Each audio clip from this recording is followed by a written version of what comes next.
Hello guys, இன்னைக்கு நம்ம reader அப்படிங்கிற ஒரு திரைப்படத்தோட கதையை தான் பார்க்க போறோம். இந்த திரைப்படத்தோட முதல் கட்டத்துல நம்ம ஹீரோவான ஹென்றி அப்படி காட்டுவாங்க.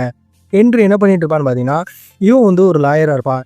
இப்போ அவன் கூட இருக்கிற ஒரு பொண்ணுக்கிட்ட சில விஷயங்களை பேசிட்டு அந்த பொண்ணுக்கு எதுவும் வேணுமா அப்படின்னு கேட்பான். அந்த பொண்ணு எனக்கு எதுவும் வேண்டாம், நான் கிளம்புறேன் அப்படிங்கிற மாதிரி சொல்லிட்டு அந்த பொண்ணு அவனோட ஆஃபீஸ்லேருந்து வெளியே போயிடும். அப்போ அந்த பொண்ணு போகும்போது என்ன சொன்னா, இது வரைக்கும் நீ யாரையாவது லவ் பண்ணியிருக்கியா அப்படிங்கிற மாதிரி ஒரு கேள்வி கேட்டோன்னே அவனுக்கு அந்த இடத்துல எது என்ன சொல்றதுன்னே தெரியாம யோசிச்சுட்டு இருப்பான். டக்குன்னு அவனோட பால்கனி வழியா வெளியே பார்ப்பான். அப்போ இவனோட சின்ன வயசு ஞாபகம் வரும். அதாவது இவன் 15 வயசுல இருக்கும்போது ஒரு ட்ரெயின்ல போயிட்டு இருப்பாங்க.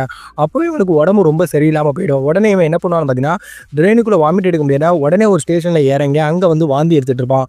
வாந்தி எடுத்துட்டு இருக்கும்போது அவனை தாண்டி போன ஒரு பொண்ணு அவனை பார்த்துட்டு திரும்பி அவன் வாந்தி எடுத்துட்டு இருக்கிறத தொடச்சி விட்ற மட்டும் இல்லாமல் அவனுக்கு தேவையான ஹெல்ப்பையும் அந்த இடத்துல பண்ணிட்டு கொஞ்சம் அங்கே மழை பெஞ்சிட்டு இருக்குமா, அந்த மழையெல்லாம் நின்னதுக்கப்புறம் அவனோட வீடு எங்கே இருக்குது அப்படிங்கிறத கேட்டு அவன் வீட்டுக்கிட்ட போய் விடுவான். அந்த பொண்ணு தாங்க நம்ம கேட் வின்சென்ட், இந்த திரைப்படத்தோட ஹீரோயின். இதுக்கப்புறம் இவன் வீட்டுக்கு போவான். வீட்டுக்கு போனோன்னா இவங்க வீட்டில் இவனுக்கு என்னாச்சு அப்படிங்கிறத பார்க்கும்போது டாக்டரை உடனே கால் பண்ணி வர சொல்லி இவனை செக் பண்ணி பார்த்தா தான் இவனுக்கு வைரஸ் ஃபீவர் வந்துடும்.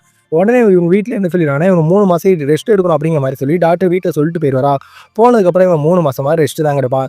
இவனுக்கு கொஞ்சம் இந்த ஸ்டாம்ப்லாம் கலெக்ட் பண்ணுற பழக்கம் இருக்கும். இந்த 3 மாதமே ஸ்டாம்பு கலெக்ட் பண்ணிவிட்டு அதே நேரத்தில் நிறைய புக்ஸ் இவன் படிச்சுட்டே இருப்பாங்க. இது படிச்சுட்டே இருக்கும்போது இவனுக்கு உடம்பு சரியாகி முடிச்ச உடனே இவங்க அம்மா கிட்ட என்ன சொல்லனா, அம்மா நான் இன்னைக்கு ரொம்ப வாந்தி எடுத்துட்டு இருக்கும்போது எனக்கு ஒரு பொண்ணு ஹெல்ப் பண்ணாங்க, அவங்க கிட்ட நான் தேங்க்ஸ் சொல்லணும் அப்படின்னா, அவங்க அம்மா அந்த பொண்ணு யார் என்னன்னு உனக்கு எதாவது தெரியுமா, நான் வேணும் வர சொல்லட்டேன் அப்படின்னா, அந்த பொண்ணோட பேர் எனக்கு தெரியாதுமா, பட் வீடு மட்டும் எனக்கு தெரியும் அப்படின்னா, சரி ஓகே உன் உடம்பு சரியானோடனே இப்போ நீ போய் பாரு அப்படின்னு சொன்ன உடனே இவனும் உடம்பு சரியானோன்னா ஒரு பொக்கை எடுத்துட்டு நம்ம கேட் வின்சென்ட் இருக்காங்க தெரியுமா, அதாவது ஹென்னா, இவங்களுக்கு தேங்க்ஸ் சொல்கிறக்காக இவங்களோட வீட்டுக்கு இவன் கிளம்பி போவாங்க. இப்படி வீட்டுக்கு கிளம்பி போகும்போது கேட் வின்சென்ட் அவங்க வீட்டுக்குள்ளே போயிட்டு மே கமின் கேட்டேன். உள்ளே போனதுக்கப்புறம் கேட் வின்சென்ட்டை பார்த்தோன்னே, அன்னைக்கு நீங்கள் எனக்கு ஹெல்ப் பண்ணீங்களா, அதுக்கு நான் தேங்க்ஸ் சொல்ல வந்திருக்கேன் அப்படின்னு 3 மாதம் கழிச்சு அவன் தேங்க்ஸ் சொல்ல வருவேன் அப்படின்னு கேட்டேன். 3 மாதமாக எனக்கு வைரஸ் ஃபீவர், என்னால் வெளியே கூட வர முடியல அப்படின்னு சொல்லும்போது, அப்போ 3 மாதமாக வெட்டியாக தான் நீ வீட்டில் இருந்தேன் அப்படின்னோடனே, வெட்டியெல்லாம் இல்லை நான் நிறைய புக்ஸ் படிச்சுட்டு இருந்தேன் அப்படின்னோடனே, சரி ஓகே நான் இந்த ஆஃபீஸ் கிளம்பிட்டேன், நீ கொஞ்சம் வெளியே வெயிட் பண்ணி நம்ம போகும்போது அப்படியே பேசிட்டு போவோம் அப்படின்னு சொல்லுவாங்களா. உடனே சரி ஓகே நீ வெளியே போய் பார்ப்பான். அப்போ தான் இவன் வீட்டை சுற்றி பார்ப்பான். அந்த வீட்டில் நம்ம கேட் வின்சென்ட் மட்டும் தான் இருப்பாங்க. இவன் வெளியே போய் நின்றுட்டு இருக்கும்போது உள்ளே நம்ம கேட் வின்சென்ட் ட்ரெஸ் சேஞ்ச் பண்ணிட்டு இருப்பாங்களா. இவன் வெளியே இருந்து அதை ஜன்னல் வழியாக பார்த்துருவான். இவன் ட்ரெஸ் பார்க்குறதையும் கேட் வின்சென்ட் உள்ளே இருந்து பார்த்துருவாங்க. பார்த்ததுக்கப்புறம் இவனுக்கு என்ன சொல்கிறதே தெரியாமல் இவன் அங்கேருந்து கிளம்பிட்டு இவன் ஸ்கூலுக்கு போவான். பட் இவனுக்கு என்ன ஆகிடும், நமக்கு இப்படி உதவி பண்ணவங்கள நம்ம தப்பாக பார்த்துட்டோமே, அவங்கக்கிட்ட போய் சாரி கேட்கணும் அப்படிங்கிற மாதிரி சொல்லிட்டு அவங்கக்கிட்ட நாளைக்கு சாரி கேட்கணும்னு சொல்லிட்டு அவங்க இவளோட வீட்டுக்கு போவான். இவன் என்னன்னா கேட் வின்சென்ட் வேலைக்கு போயிருப்பாங்க. அவங்க வேலைக்கு போயிடறதுக்கு முன்னாடி போயிட்டு வர்றதுக்கு முன்னாடி இவன் அவங்க வீட்டு வாசல் நிற்பான். இப்போ கேட் வின்சென்ட் இவனை பார்த்தோன்னா உள்ளவா அப்படின்னு உள்ளே போனோன்னே அவன் ஏதோ சொல்ல வருவான். அதுக்குள்ளே என்ன சொல்கிறான், எனக்கு ஒரு சின்ன ஹெல்ப் பண்ண முடியுமா நீ அப்படின்னா, சொல்லுங்கள் என்ன ஹெல்ப் பண்ணணும், கீழே நிலக்கரி இருக்கும், அது எனக்கு ஒரு 2 டப்பு எடுத்து வரியானோன்னா சரி ஓகேன்னு சொல்லிட்டு இவனும் கீழே போய் நிறைய நிலக்கரி இருக்கும் பார்த்தியா, இதெல்லாம் எடுத்துகிட்டு கேட் வின்சென்ட் கொடுக்க வருவான். பட் இவன் அதை எடுக்க போனதுனால இவனுக்கு உடம்பு ஃபுல்லாகவே டஸ்ட் ஆகி இவனோட ட்ரெஸ்ஸும் அழுக்காயிடும். இப்போ அதை பார்த்து கேட் வின்சென்ட் என்ன சொல்லுவாங்கன்னா, இவ்வளோ ட்ரெஸ்ஸு ஃபுல்லாக அழுக்காயிருக்கு, இதோட உங்கள் வீட்டுக்கு போனால் உங்கள் வீட்டில் விளக்கமாற்ற கொண்டு தான் உன்னை அடிப்பாங்க. சரி இப்போ ஒரு பிரச்சனை இல்லை, நீ உன் ட்ரெஸ் எல்லாம் கழட்டி கொடு, நான் அது எல்லாத்தையுமே துவச்சி தரேன், அது மட்டும் இல்லாமல் நீயும் என் வீட்டில் குளிச்சிட அப்படின்னோடனே சரி ஓகேன்னு சொல்லிட்டு இவன் ட்ரெஸ் எல்லாத்தையும் கழட்டி கொடுப்பான். இவனோட இன்னரை மட்டும் இவன் கழட்டியே கொடுக்க மாட்டாங்க. உடனே அவங்க என்ன சொல்லலாம், அதையும் கழட்டி கொடு அப்படின்னா, அதான் நான் ஒன்றும் பார்க்க மாட்டேன் அப்படின்னு சொல்லுவாங்க. பட் அவன் ட்ரெஸ்ஸை கழட்டுறதே இவங்க பார்ப்பாங்க. பார்த்ததுக்கப்புறம் அவன் நல்லா அந்த இடத்துல நல்லா குளிப்பாங்க. குளிச்சு முடிச்சுட்டு டக்குன்னு அவங்க டவலு கேட்பானா. அப்போது நம்ம கேட் வின்சென்ட் பண்ணுவாங்க, டவலை எடுத்துருவாங்க. பட் என்னென்னா கேட் வின்சென்ட்டோட உடம்பு ஒரு துணி இருக்காது. இப்போ இவன் திரும்பி பார்க்கும்போது கேட் வின்சென்ட்டும் இவனுக்கும் அப்பா தான் 2 பேத்துக்குமே ஃபஸ்ட்டே மீட் பண்ணியிருப்பாங்க. பட் இவங்க 2 பேத்துக்குமே காதலுங்கிற ஒரு விஷயம் இவங்க 2 பேருமா அந்த இடத்துலேயே காமத்தில் இருந்துவாங்க. இப்போ இவங்க அந்த இதெல்லாம் பண்ணி முடிச்சதுக்கப்புறம் நம்ம வீட்டு மறுபடியும் டக்குன்னு நம்ம யாரை கட்டாங்கன்னா, நம்ம ஹீரோவான ஹென்றி கட்டான். இவன் வீட்டில் என்ன பண்ணிட்டு இருப்பான்னு பார்த்தீங்கன்னா, அவனுக்கும் கேட் வின்சென்ட்டும் ஒன்றா இருந்த நினைவுகளை நினச்சி சிரிச்சிட்டு இருப்பான். அப்போ அவனோட வீட்டில் எல்லோரும் சாப்பிட்டு இருக்கும்போது என்ன நினச்சி நீ எதை யோசிச்சுட்டு இருக்க அப்படின்னு அவன் சிஸ்டர் கேட்கும்போது, அதெல்லாம் ஒன்றும் இல்லை அப்படின்னு சொல்லிட்டு இவன் அடுத்த நாள் எப்பவும் போல தொடர்ந்து இவன் கேட் வின்சென்ட்டோட வீட்டுக்கு போயிட்டே இருப்பான். போயிட்டு அவங்க 2 பேருமே ஒன்றா சந்தோஷமாக இப்படி தினமும் பண்ணிட்டு இருப்பானா. அப்போ கேட் வின்சென்ட் அவன்கிட்ட என்ன சொல்லனா, உனக்கு புக்கு படிக்கிற பழக்கம் உண்டா அப்படின்னோடனே, ஆமாம் அவனுக்கு எனக்கு எல்லா புக்குமே பிடிக்கும் அப்படின்னோடனே, அப்போ நீ எனக்கு ஒரு ஹெல்ப் பண்ணணும், நாளையிலேருந்து நம்ம 2 பேரும் ஒன்றா இருக்கோம்னா நீ எனக்கு ஒவ்வொரு நாளும் ஒவ்வொரு புக்கு படிச்சுக்கணும், அப்படி எனக்கு புக்கு பிடிச்சாதான் நம்ம அன்றைக்கி ஒன்றா இருக்க முடியும், சந்தோஷமாக இருக்க முடியும்னா. இவன் சரி ஓகே அப்படிங்கிற மாதிரி சொல்லிட்டு இவன் தினமும் என்ன பண்ணுவானா, ஒவ்வொரு புது புது புக்காக எடுத்துகிட்டு போய் அவங்களுக்கு படித்து காட்டுவான். படித்து காட்டிட்டு அப்படியே அன்னைக்கு அவங்க கூட ரொம்பவும் சந்தோஷமாக இருப்பான். இப்படி இவன் சந்தோஷமாக இருக்கும்போது நாள் என்ன ஆகுன்னு பார்த்தீங்கன்னா, இவனோட ஸ்கூலில் வந்து புதுசாக ஒரு பொண்ணு வந்து படிக்க சேருங்க. அந்த பொண்ணை பார்த்தோன்னே இவனுக்கு ஒரு விதமான உணர்வு வந்து தோணும். பட் இவனுக்கு அப்போ என்ன மைண்டில் ஓடும்னா, இப்போ இந்த பொண்ணு கூட நம்ம சுற்றினா நாளைக்கு நம்ம அவங்கள இழக்க வேண்டியது இருக்கும் அப்படின்னு சொல்லிட்டு அந்த பொண்ணுக்கிட்ட இவன் பேசாமல் கிளம்பிட்டான். பட் இவனோட ஃப்ரெண்ட்ஸ் எல்லாரும் என்ன போனால், இன்னைக்கு நைட்டு ஒரு சின்ன பார்ட்டி இருக்குது, நீ வந்துடு அப்படின்னா சரி ஓகேன்னு சொல்லிட்டு இவனும் பார்ட்டி போவான். பட் பார்ட்டியிலே லேட் ஆயிடும். இதனால இவன் நம்ம ஹென்னா இருக்காம பார்த்தீங்கன்னா, இவங்கள வீட்டுக்கு வந்து போகிறக்கு லேட் ஆகும். அங்கே போனால் ஹென்னாக்கு வந்து கோவம் வந்துடும். உனக்காக நான் இங்கே எவ்வளோ நேரம் காத்துட்ருக்கேன், நீ ஏன் இங்கே எங்கே போன அப்படிங்கிற மாதிரி சொல்லி அவனை திட்டிகிட்டு இருப்பாங்க. அப்போ என் சாரி என்னை மன்னிச்சிடுங்க, என் ஃப்ரெண்ட்ஸோட பார்ட்டிக்கு தான் போனேன் அப்படிங்கிற மாதிரி சொல்லி அவங்களுக்குள்ளே பேசிகிட்டு இருந்தது. அதுக்கப்புறம் என்ன சொல்லுவான், சரி நீங்கள் நான் உனக்கு குளிப்பாட்டேன்னு சொல்லிட்டு என்ன வந்து இவனை குளிப்பாட்டுவாங்க. குளிப்பாட்டி முடிச்சுட்டு அவங்ககிட்ட அவன் கேட்கறதுக்கு மன்னிப்பு கேட்டுட்டு அவங்க என்ன சொல்லுவானா, எனக்கு நீ தான் இருக்கா அப்படிங்கிற மாதிரி சொல்லி ரெண்டுத்துக்குள்ளேயும் ரொம்ப ரொமான்டிக்காக பேசிட்டு இருப்பாங்க. அப்போ இவன் என்ன சொல்லனா, நம்ம இது வரைக்கும் ரூமுக்குள்ளேயே தானே இருக்கோம், நம்ம கொஞ்சம் வெளியே போவோமா அப்படின்னு கேட்கலாம். அவன் என்ன பண்ணா, எங்கே வெளியே போனோம் அப்படின்னா சும்மா பக்கத்தில் எங்கேயாவது டூர் மாதிரி அப்படி போவோம் அப்படின்னு சொல்லிட்டு இவன் என்ன பண்ணுவானா, என்னவும் சரி இவனோட ஆசைக்காக வெளியே வரேன் அப்படிங்கிற மாதிரி சொல்லுவேன். வெளியே வரும்போது டக்குன்னு இவன் என்ன பண்ணுவானா, டக்குன்னு ஹென்னாவை கூட்டு போனால் இவனுக்கு கொஞ்சம் காசு பண்ணுவான். இவன் இது வரைக்கும் சேமித்து வச்ச எல்லா ஸ்டாம்பையும் விற்று ஒரு அமௌண்ட்டை ரெடி பண்ணிவிட்டு ஹென்னாவை கூப்பிட்டு ஒரு ஹோட்டலில் வந்து சாப்பிட்றதுக்காக போவான். அப்படி சாப்பிட்றதுக்காக போகும்போது தான் நம்ம ஹீரோக்கு வந்து 15 வயசுங்க, நமக்கு ஹென்னாக்கும் 35 வயசு. இப்போ இதை ஊருக்குள்ளே பார்த்தா என்ன நினைப்பாங்க அப்படிங்கிற மாதிரி ஹென்னா யோசனையிலே போயிட்டு இருக்கும்போது ஒரு ஹோட்டலில் உட்காந்து இவங்க 2 பேரும் உட்காந்து சாப்பிட்டுட்டு இருப்பாங்க. சாப்பிட்டுட்டு இருக்கும்போது அந்த ஹோட்டலில் வேலை பார்த்தவங்க என்ன பார்ப்பாங்கன்னா, இவங்க 2 அம்மா மக அப்படிங்கிற மாதிரி நினச்சிவாங்க. அப்படி சொல்லிட்டு உங்கள் அம்மாவுக்கு இந்த இடத்துல சாப்பிட்ட ஃபுட்டுலாம் பிடிச்சிக்கானோன்னே அவங்க ஒன்றும் என் அம்மா இல்லை அப்படிங்கிற மாதிரி சொல்லிட்டு இவன் என்ன பண்ணுவான்னா, ரோட்டில் இது வரைக்கும் யாரும் முன்னாடி பார்க்காம ஹென்னாவை வந்து கிஸ் பண்ணுவான். அப்போ ஹென்னாக்கு எதுக்கு இப்படி கிஸ் பண்ணுறா, எல்லாரும் ஏன் நம்மளை ஒரு மாதிரி பார்க்காங்க அப்படிங்கிற மாதிரி இவங்க யோசிப்பாங்க. இதுக்கப்புறம் ஹென்னாவை கூட்டு போய் அங்கே பக்கத்தில் ஒரு சர்ச் இருக்குங்க. அந்த சர்ச்சில் கூட இவன் பாட்டு செட் பண்ணி வச்சுருப்பான். இப்போ அந்த பாட்டோடு இவங்க சந்தோஷமாக இருப்பாங்க. இதுக்கப்புறம் தான் நம்ம ஹென்னாக்கு என்ன ஆகுன்னு பார்த்தீங்கன்னா, இவங்க வந்து ரயில்வேல வந்து ஒர்க் பண்ணுவாங்க. இப்போ இவங்களுக்கு ஒரு வேலைக்கு வந்து ப்ரொமோஷன் கிடைச்சிடும். உடனே இவங்க அந்த வேலை பார்க்குறதுக்காக போகிற மாதிரி இருக்கும்.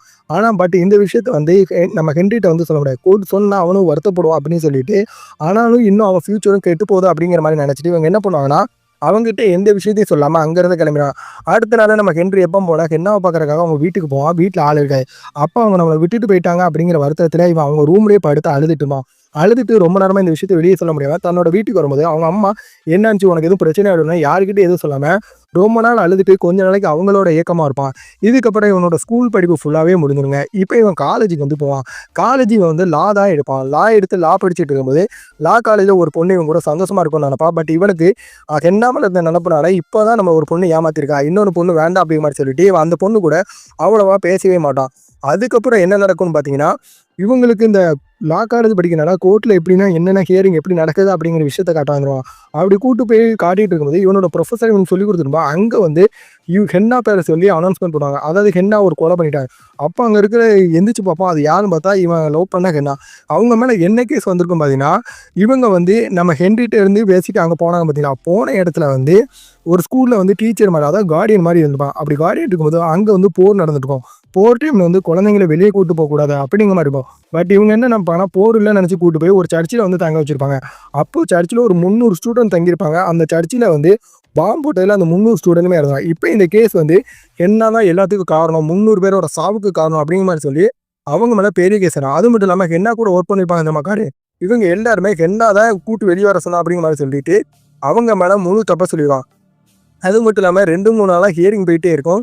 நம்ம ஹீரோவும் எப்படியாவது இந்த இவங்களுக்கு இதுக்கும் சம்மந்தமே இல்லைன்னு சொல்லி நினைப்பான். பட் யாராலையும் சொல்ல முடியாது. அதுக்கப்புறம் டக்குனு இவங்க என்ன சொல்லனா, என்னதான் ஒரு ரிப்போர்ட்டை எழுதி இந்த ரிப்போர்ட் மூலமாக கொடுத்தா இதனால தான் நாங்கள் கூட்டு போனோம் அப்படின்னு சொல்லும்போது, ஹென்னா கிட்ட நீங்கள் தானே ரிப்போர்ட் உங்களோட சைன் எழுதுங்க அப்படிங்கும்போது ஹென்னாக்கு வந்து படிக்கவும் தெரியாது, எழுதவும் தெரியாங்க. இந்த விஷயம் வந்து நம்ம ஹீரோக்கு வந்து நல்லா தெரியும். பட் இப்போ ஹென்னா என்ன பண்ணுவாங்க, இவ்வளோ பேர் முன்னாடி படிக்க தெரியல எழுத தெரியலன்னா எல்லாரும் அசிங்கமாக நினைப்பாங்க அப்படிங்கிற மாதிரி சொல்லிட்டு, ஆமாம் நான் தான் அந்த ரிப்போர்ட்டை எழுதுறேன் அப்படிங்கிற மாதிரி சொல்லிட்டு தான் மேலே படியை தூக்கி போட்டுருவான். ஹீரோ இதை தடுக்க போவான். பட் ஹீரோவோட கூட இருக்க ப்ரொஃபஸர் வந்து என்ன ஆச்சு உனக்கு அந்த பொண்ணை ஏற்கனவே தெரியுமாங்கும் போது அவன் என்ன சொன்னால், அந்த பொண்ணுக்கு எழுத தெரியாது படிக்கவும் தெரியாது, இது எனக்கு நல்லா தெரியும். பட் அதை ஒத்துக்க மாட்டேங்கப்படுறா. அவன் என்ன சொல்லலாம், நீ ஒரு லாயர் கடை, இன்னும் நீ லா ஸ்டூடெண்ட் தான், நீ லாயராக இருந்தால் இந்த கேஸை வாதாடலாம். பட் இந்த கேஸை உன்னால் வாதாட முடியாது. அது மட்டும் இல்லாமல் அந்த பொண்ணே நான் தான் பண்ணேன்னு ஒத்துக்கிடுச்சு, இதுக்கு மேலே நம்மளால் ஒன்றும் பண்ண முடியாது அப்படிங்கிற மாதிரி சொல்லிட்டு போயிடுவார். போனதுக்கப்புறம் இவனும் என்ன பண்ணுவானா, ஹென்னாவை பார்த்து எப்படியாவது ஜெயிலில் இந்த விஷயத்தை பேச போகணும்னு சொல்லிட்டு ஜெயிலில் பர்மிஷன்லாம் வாங்கி அவங்கள மீட் பண்ணுறதுக்காக ஜெயிலுக்கு போவாங்க. பட் இவன் ஜெயிலுக்கு போனதுக்கப்புறம் தான் ஜெயிலில் வச்சு ஹென்னா வந்து இவனுக்காக வெயிட் பண்ணுவாங்க. இவன் ஹென்னாவை வந்து பார்க்க மாட்டான். பார்க்காம ரிட்டர்ன் வந்துடுவான். ரிட்டர்ன் வந்து இவன்ட்ட ஏற்கனவே ஒரு லாஸ்ட் ஸ்டூடெண்ட் பொண்ணு வந்து இவன்ட்ட பேச வந்தான், லவ் பண்ணிட்டேன். அந்த பொண்ணு கூட அன்றைக்கி நைட்டே இவன் ரொம்ப சந்தோஷமாக இருப்பான். இருந்துட்டாலும் ஆனாலும் இவங்களுக்கு வந்து அந்த பொண்ணு கூட முழு அஃபராக இருக்க முடியாது. இதுக்கப்புறம் கொஞ்சம் சில வருடங்கள் வந்து போயிட்டே இருப்பேன். அப்படி வருடங்கள் போயிட்டே இருக்கும்போது என்ன பண்ணுவான்னா, லால வந்து நல்லா ஃபோக்கஸ் பண்ணி லா வந்து முடிப்பான். லா முடிக்கிறது மட்டும் இல்லாமல் ஒரு பொண்ணை வந்து கல்யாணம் பண்ணி அந்த பொண்ணு கூட ஒன்று சேர்ந்து ஒரு குழந்தையும் பெற்றுவிடும். ஆனாலும் இன்னும் இவனுக்கு வந்து ஹென்னாவோட நினப்பு போகாதனால ஹென்னாக்கு இவன் எப்போவுமே புக்கு படித்து காட்டு வந்துடுமா. அது மாதிரி இந்த வாட்டி என்ன பண்ணுன்னா ஒரு மைக் செட்டை வாங்கி அதில் டேப் ரெக்கார்ட் ரெடி பண்ணி இவன் தினமும் ஒவ்வொரு புக்காக படித்து கேசட் மொத்தத்தையும் நம்ம ஹென்னாக்கு வந்து ஜெயிலுக்குள்ளே அனுப்பிடுவான். அப்போ ஹென்னா அதெல்லாம் போட்டு கேட்கும்போது அவளுக்கு வாய்ஸை கேட்டவொடனே இது ஹென்றி அப்படிங்கிற விஷயம் தெரியும். அதுக்கப்புறம் இவன் கொஞ்சம் கொஞ்சமாக ஹென்றி தினமும் இவளுக்காக புக்கு படித்து அனுப்பிட்டே இருப்பான் பார்த்தீங்களா.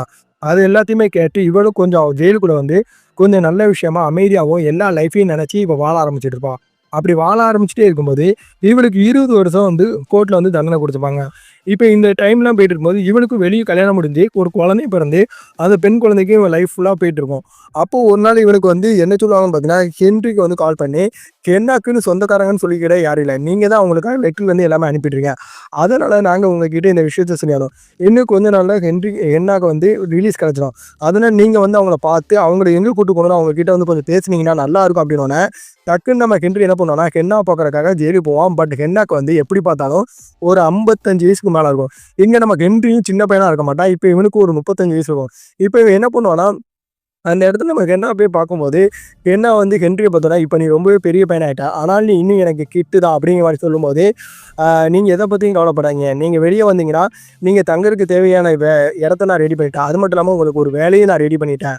அதனால நீங்கள் எதை பற்றியும் கவலைப்படாதீங்க, நீங்கள் வெளியே வந்தாலும் உங்களுக்காக நான் காத்துட்ருப்பேன் அப்படின்னு சொல்லுவானா. அப்போ நம்ம ஹென்னாக்கு வந்து என்ன சொல்கிறது தெரியாது. இவங்க ரூமுக்கு போகும்போது என்ன யோசிப்பாங்கன்னா என்ன ஹென்ரிட்ட வந்து உனக்கு கல்யாணம் முடிஞ்சிட்டா லைஃப் ஸ்டைல்லாம் இருக்கா அப்படின்னா எனக்கு கல்யாணம் முடிஞ்சு ஒரு பெண் குழந்தை இருக்கா அப்படிங்கிற விஷயத்தையும் நான் சொல்லிப்பான். இதை நினச்ச ஹென்னாக்கு வந்து இப்போ நம்ம வெளியே போனால் கண்டிப்பாக அது ஹென்ரியோட வாழ்க்கையை வந்து பாதிக்கும். அது மட்டும் இல்லாமல் ஹென்றி ரொம்ப நல்ல பையன், அவனோட வாழ்க்கை நம்மளால ஏற்கனவே பாதிக்கப்பட்ட மாதிரி திருப்பி பாதிக்கப்படக்கூடாது அப்படிங்கிற ஒரு எண்ணத்தில் இவன் என்ன பண்ணிடுவான்னா அவளோட ரூம்குள்ளே வந்து சூசைட் பண்ணிட்டு இறங்குறான். அதாவது இவளை ரிலீஸ்க்கு முந்தின நாள் இறங்குறான். இப்போ நாளைக்கு காலையில் ரிலீஸ்னா அவளை கூட்டு போகிறக்காக நம்ம ஹென்றி இருக்கா பார்த்தீங்களா பூவை கொண்டுட்டு தடவை அவளை சின்ன வயசில் எப்படி பார்த்தோம் அதே மாதிரி திருப்பி வருவான். பட் அப்போ ஜெயிலில் உள்ளவங்க வந்து ரூமுக்கு கூட்டு போயிட்டு அவன் இறந்துட்டான்னு சொல்லும்போது இவனுக்கு என்ன சொல்லுன்னு தெரியாது. இது மட்டும் இல்லாமல் ஹென்ரிக்காக ஏற்கனவே இவன் ஹென்றி படித்து புக்கு அடித்தவன் போந்தோமா அந்த புக்கு என்னன்னு போய் எடுத்துகிட்டு வந்து ஹென்றி பேச அது மூலமாக இவன் படிப்பையும் கற்றுக்கிட்டு எழுதவும் ஆரம்பிச்சிருப்பான். இப்போ இந்த எழுதுகிற விஷயத்த எல்லாத்தையும் ஹென்ரிக்கு ஒரு லெட்ரு மாதிரி எழுதுப்பான். அந்த லெட்ரு எடுத்து நம்ம ஹென்றி படிப்பான் பார்த்தீங்களா. படிக்கும்போது அவனுக்கு என்ன சொல்கிறது ஏது சொல்கிறது தெரியாது. இதுக்கப்புறம் சில வருடங்கள் கழிச்சு அப்படிங்கிற மாதிரி காட்டும்போது நமக்கு ஹென்றி வந்து அவன் பொண்ணுக்கிட்ட வந்து சில விஷயங்கள் வந்து ஹோட்டல் வச்சு பேசிட்டு அப்பா அவனுக்கு நாளைக்கு ஒரு இடத்துக்கு வந்து கூப்பிட்டு போகிறேன், நீ தயாராகிடு அப்படின்னா கண்டிப்பாக நான் ரெடியாக இருக்கேன் அப்படிங்கிற மாதிரி சொல்லிட்டு ஹென்றி ஏற்கனவே ஹென்னா ஒரு சர்ச்சுக்கு கூப்பிட்டு போனான்னு சொந்தமாக அந்த சர்ச்சுக்கு வந்து திருப்பி தன்னோட பொண்ணையும் வந்து கூப்பிட்டு போவான். கூட்டி போயிட்டு தன்னோட பொண்ணுக்கிட்ட வந்து ஒரு கல்றையை வந்து காட்டுவான். கல்றையை கட்டினோன்னா அந்த பொண்ணு வந்து இந்த கல்றை யாருப்பா அப்படின்னு கேட்கும்போது அப்போ சொல்லுவான் இந்த கல்றையில் இருக்கவங்க பேர் தான் ஹென்னா, இவங்களுக்கு தான் என்னோட ஃபர்ஸ்ட் லவ் அப்படிங்கிற மாதிரி சொல்லிட்டு தன் வாழ்க்கையில் தான் சின்ன வயசில் அவங்க எப்படி காதலிச்சேன் அப்படிங்கிற எல்லா விஷயத்துமே அவங்களுக்கு சொல்கிறது மட்டும் இல்லாமல் ஹென்னா வந்து சாகருக்கு முன்னாடி வந்து ஒரு $7,000 சேர்த்து வச்சுருப்பாங்க. அந்த $7,000 நம்ம ஹென்ரிட்ட கொடுத்து என்ன சொல்லனா என்னால் இறந்த 300 குழந்தைங்களோட குடும்பத்துக்கு இந்த காசை போய் கொடுத்துரு, அந்த இதுக்கு எனக்கு எந்த சம்மந்தம் இல்லை, என்னை பற்றின விஷயத்தையும் நீ சொல்லிவிடு அப்படின்னோடனே சரி நான் சொல்லிடுறேன் அப்படின்னு சொல்லிட்டு இவனா அந்த $300 எடுத்துகிட்டு போய் ஒரு குடும்பத்தில் கொடுத்துருவோம். அவங்களும் அவங்க குழந்தைங்க இறந்ததை நினச்சி பார்த்ததோட இந்த திரைப்படத்தை முடிப்பாங்க. இந்த திரைப்படம் உண்மைச்சுன்னா ஒரு லவ் செமையான ஒரு திரைப்படம் தாங்க சொல்லலாம். இந்த திரைப்படத்தில் நம்ம காதல் மற்றவங்களுக்கு புரியுமா புரியாதா அப்படிங்கிறது நம்மளோட காதல் உண்மையாக இருந்தால் அது நமக்கு புரிஞ்சால் மட்டும் போதும் அப்படிங்கிறத காட்டுவோம். சரி ஃப்ரெண்ட், நான் சின்ன விஷயம் உங்களுக்கு பிடிச்சிருந்தா நீங்கள் நம்ம சேனலை லைக் பண்ணுங்கள், ஷேர் பண்ணுங்கள், சப்ஸ்கிரைப் கூட பண்ணுங்கள். Thank you my friend.